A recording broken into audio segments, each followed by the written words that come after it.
Welcome to Monster Lake outside of Cody, Wyoming. We're out here running a National Rifle League match called Monster Lake Mayhem. This is about as realistic as it gets for Western hunting conditions. The interesting thing is the shooting conditions.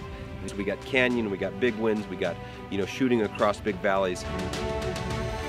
Already looking at Monster Lake, and very windy. Another thing is the cold.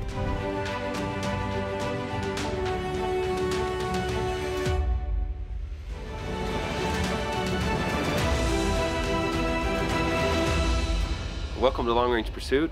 We are doing a kind of a non-standard episode this week. We are at the Gunwerks first annual Monster Lake Mayhem. It's a competition show and it's a points match, and we've got a lot of really awesome competitors here.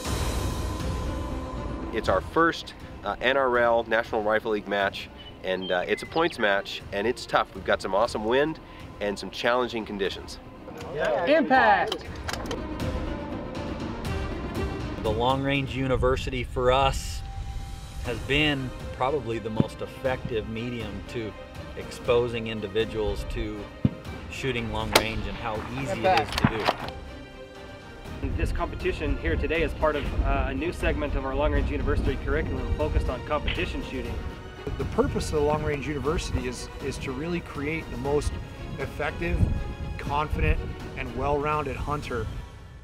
We have all experience levels here today. We've got guys and gals, all different backgrounds. I've seen some real basic factory rifles out to some very tricked out rifles that you can tell there's quite a bit of money put in these shooting systems. One of the interesting things about the competitive landscape is how applicable it is to hunting and progressing as a hunter, specifically a hunter that needs to take precision or accurate shots at distance. I mean, I still go hunting, so I'll take my competition rig. So no longer am I happy hitting a dinner plate 2 inches high. I'm good to as far as you can see the animal.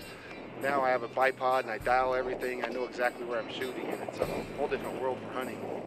Bringing the competition program to life, it was kind of in the situation where, hey, when a shooter is done with the hunting level 3 curriculum, hey, where do I go next?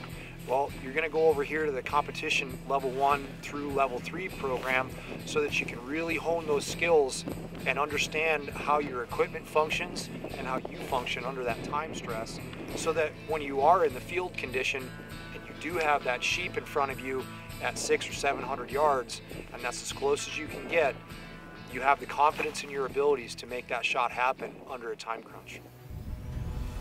When you come out and you do like a level 1 and level 2, then we put you out here in the field for one day, and we put you in all sorts of stressful, target acquisition, timed, shots, all sorts of conditions that really test you and your gear and your equipment management.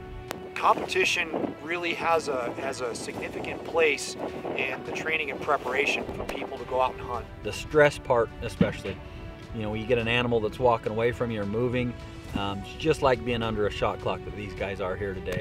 I followed a hunter this year in the field with a camera on about a $35,000 animal, and you can imagine the kind of pressure that would be there in shooting an animal like that. As I've watched this competition unfold today, I can't think of a better way to get ready for a shot like that.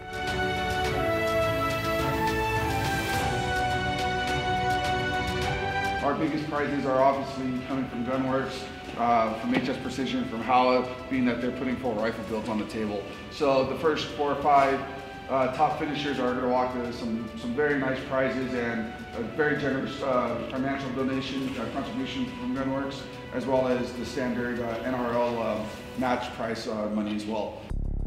Our customer right now, if you look at his demographic, he's a serious hunter. He's going to spend his time and his money out, punching a tag out in the field. The tags these days, they're so hard to come by. They're getting more expensive. They're getting more scarce. These competitions look like a great way to simulate some field hunting experience.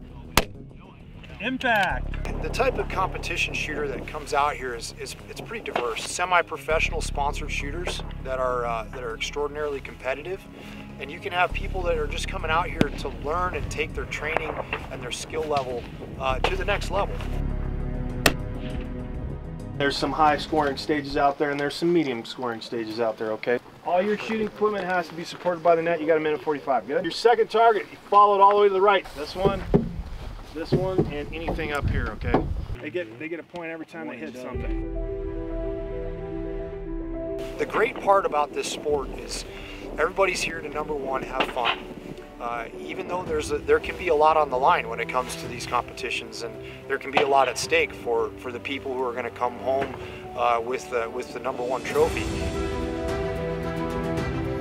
I really want to start getting my feet wet into hunting, and I know with talking to a lot of hunters in the competitive side, there's times and places where you're caught in awkward positions and you have really limited time to take that one shot, the shot that really matters, you know.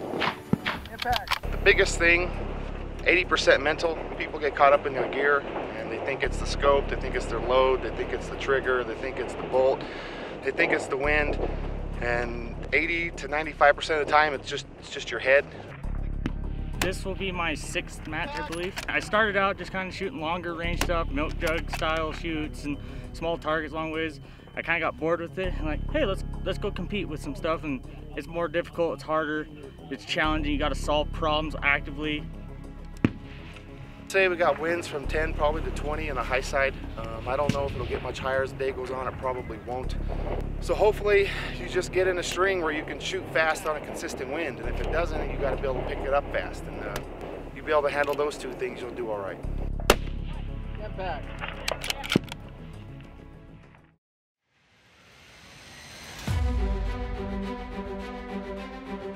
We're out here at Monster Lake for the National Rifle League Monster Lake Mayhem match that Gunwerks is putting on out here.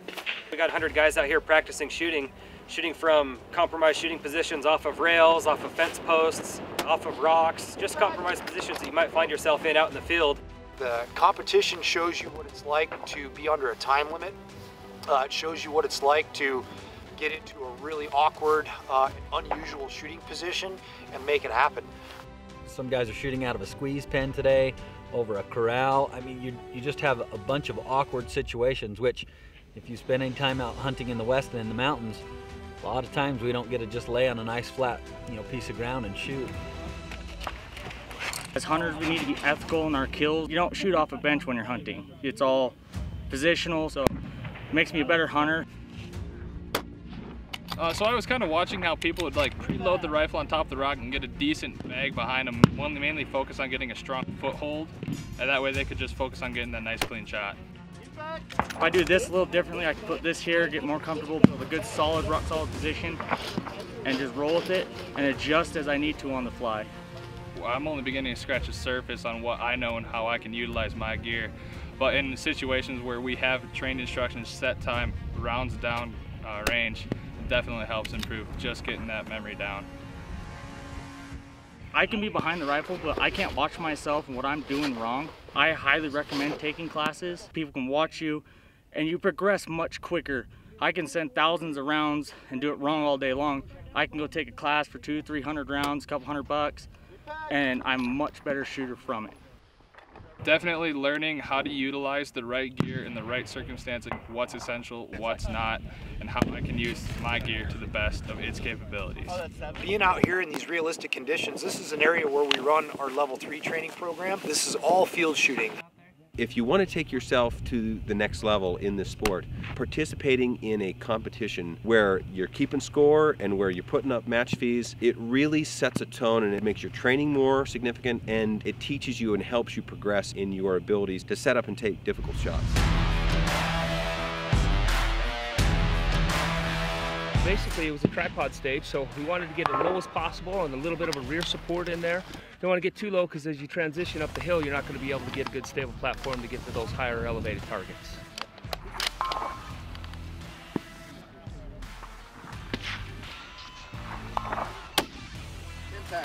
You know, it was weird because you could see the wind indicator is going right to left. But up in the stage, there's that little channel and it's funneling, so it's holding left to right. And just trying to get myself to really hold that left edge was fine.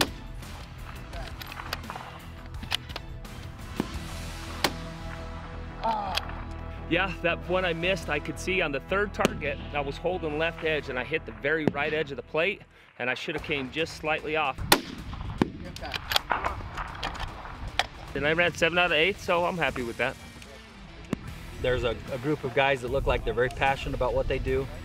I've scored a couple stations, and I've watched these guys pop up from the station and then help the next guy with his wind call, maybe a correction for elevation adjustment. Front rest, if you use a bipod and use it as a rear rest. Left side? Height's good, yeah, left side. Okay. When I missed the third one, maybe favored just off the left. Okay. And so you get the feel that they're a very tight-knit group of guys. The game plan for this match is to take my time and make sure I get impacts, but you know, you stumble over yourself sometimes, you're your own worst enemy. I used a really right stuff tripod to help support my strong arm, and I used a solo sack on top of the post, and I pretty much just tried to get as stable as a position as I could with using the solo sack in my rifle. The first 2 impacts were very encouraging for me, simply because of the fact that this is the 3rd stage for the day, and my first 2 stages were a little bit rough on me. Oh, go back. I got my first 2 impacts, and then, you know, rookie mistake that I transitioned a little bit too early. You go into it with the plan. When you transition too early, you make a mistake. The plan kind of seems to go everywhere else. I moved down to the middle, again utilizing the solo sack, got into more of a hybrid seating type position. I was able to make an impact there, and I missed a couple of shots. I went down into the prone, and as soon as I got into prone, I had run out of time because I had messed up in my transition. It was a very fun stage, a very fun course to fire, and I wish I could call a mulligan and do it again, because I'm pretty sure I'd do better, but it was awesome. Rookie mistakes cost points.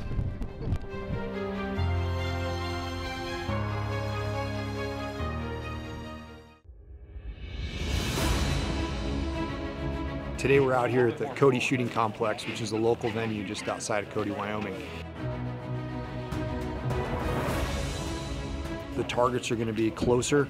They're also going to be smaller, and we've got a couple of moving targets out there today for them to navigate.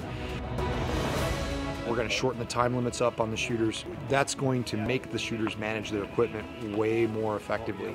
This type of shooting is really interesting. We've got the doghouse, we've got the net down at the bottom, we're shooting out of culverts, and you've got to be able to get in a position that's difficult. You've got to be able to manage the gun, control the recoil, follow through.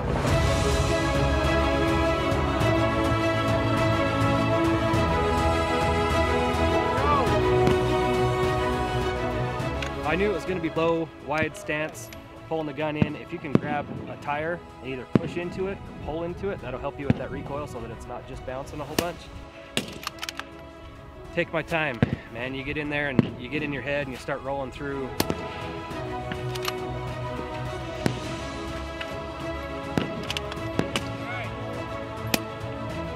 Pretty dang awesome as far as like training for a hunting opportunity. So you're out there shooting off of a tree branch or off of a rock or fence. Heck, how many times we shot off the top of a barbed wire fence, right? That's pretty close simulation. So you're on a barbed wire fence and that's all you've got, tall grass, and need to shoot standing up, and that's pretty good training.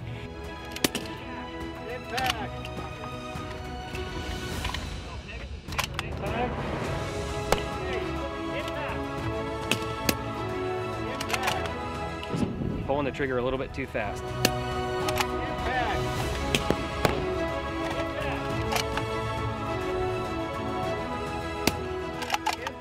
I cleared the stage with 30 or so seconds left.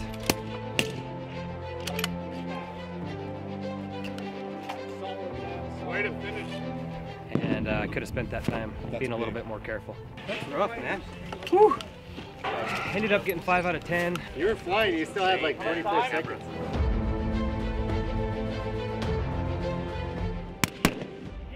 Impact! I'm playing the able body game.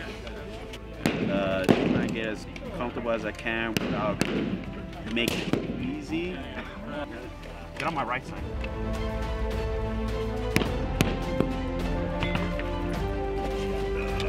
I think a couple of misses. I think the first tire I found out that my bipods were actually making contact with each other.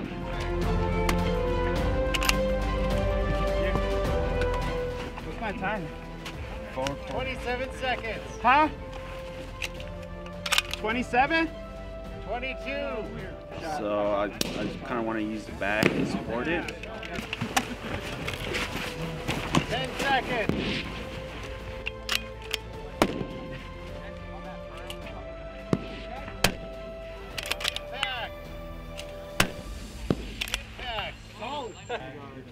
I got the last one. Yeah, you did. How many was that total? 7. No, f***ing me up. The bipods were... I know. I've never shot through a cargo net before, so it's kind of rough in the sense of trying to get the bag correctly. I knew it was going to be another rickety stage, so there, climbing the cargo net, you got a whole bunch of movement up there, so I tried to stay right on the frame, use the frame as much as I could. Right here, wind's tricky.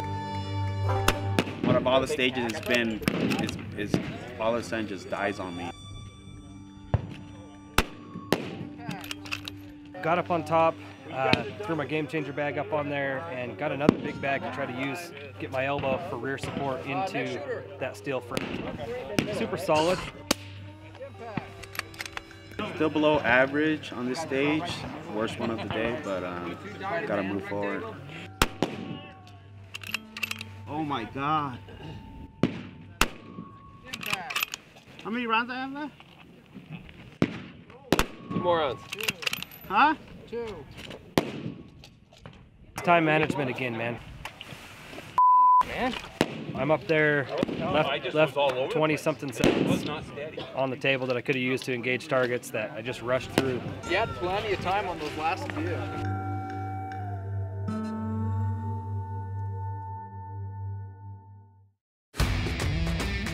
It was a really well-run match, I thought, and it was a good course of fire. I mean, it was a great mix between positional, more PRS gamer-style stuff and a lot of field shooting and having to deal with wind and longer, smaller targets. This is by far the biggest match of any sort I've been to, and it's just been great. You know, people are helping other people out. Can't wait to come back. This is all going to translate right over into a hunting scenario when you're afield and you've only got 30 seconds to a minute or whatever the time limit is for that fleeting opportunity at a chance of a lifetime shot. We had several people here shooting production rifles, and we all know that you know, we can go pretty far down the rabbit hole when it comes to the pocketbook with this. You know, coming out here, you know, this is expensive. What we got right here is 50% off Proof Research barrels, okay, and we've also got 50% off One Bighorn Action. Nice. Solid. So, hang on one second. I got one more thing to throw out here. Gunwerks is also throwing out a chamber job for that barreled action. Okay, so it's pretty much turnkey system right there. So, Mr. Tyler Wood, where are you at? I think I did good on a few stages that I've used to. What I could have done better on is maybe slowing down on my time, not trying to get all my shots off, and try to get more hits. The cool part about the National Rifle League and this style of competition is that the guys that are out here are just genuine guys. You know, they're here to help each other and help each other grow and learn. And of course, it's a competition, and it's a really cool, really fun learning environment to just get out here and be with a bunch of guys that like shooting just like you do. Today and yesterday, a lot of the shooters just had their basic hunting rifles out here, and you don't need, you know, thousands of dollars worth of equipment. You just need to attend, see what everyone's doing, and in the end, a lot of people will loan you equipment or give you a lot of pointers to make you a better shooter.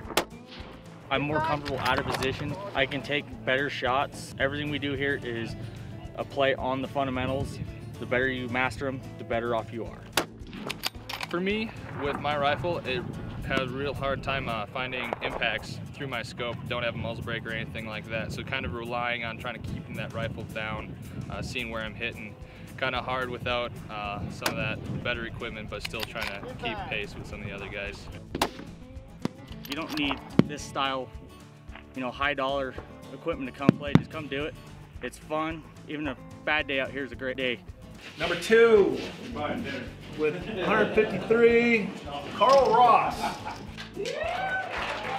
I've shot here at the Cody Shooting Complex before, and I think it's a really great range. Out at Monster Lake, it's much more of a field shooting environment where you have a lot of different looks at wind and terrain, and you could really train up to learn those well. I think it was 192 rounds fired, and Grant Ulrich with 159 points. Come on up. The main reason to compete is I'm an avid hunter, outdoorsman, and you never know when that elk comes out and you don't have a perfect prone shot. You have to use a tree trunk or something to make the best shot. And that's the main reason why I compete. It's not really for the glory or anything like that, it's just become a better marksman.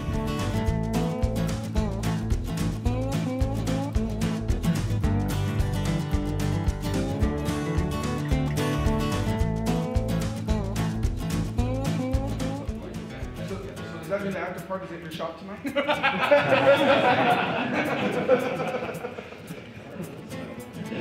Oh, that's yeah. I'm taking a picture of them, taking a picture of me. Bam. Got you back.